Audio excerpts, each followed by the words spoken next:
بسم اللہ الرحمن الرحیم۔ عادل احمد صاحب کشمیر سے پوچھتے ہیں قربانی کس پر واجب ہے، اس بارے میں وضاحت فرما دیں۔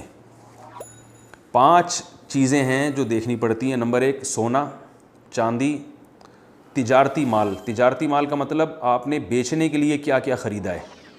اور چوتھی چیز کیش رقم، کیش آپ کے پاس کتنا ہے۔ 5ویں چیز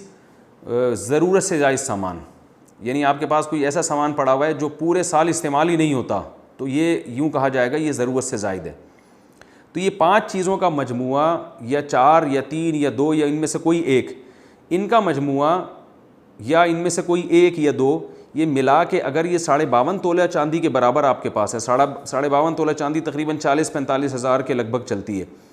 تو وہ آپ ریٹ دیکھ لیجیے گا بقرعید والے دنوں میں۔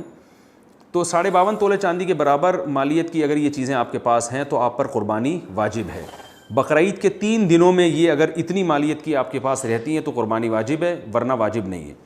البتہ اس میں ایک تفصیل یہ ہے کہ بقرعید کے دنوں میں اگر آپ کے پاس اتنی مالیت کی چیزیں موجود ہیں تو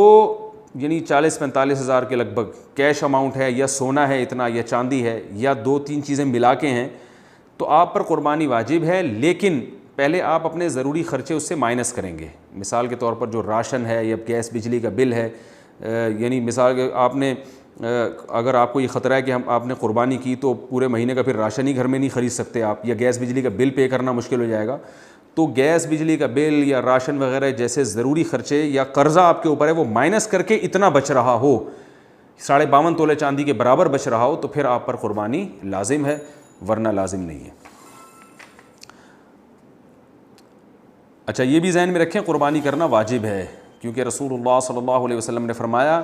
من وجد السعة لأن يضحي فلم يضحي فلا يقربن مصلانا، جس کے پاس گنجائش ہو قربانی کرنے کی پھر بھی وہ قربانی نہ کرے تو وہ ہمارے عیدگاہ میں کے قریب بھی نہ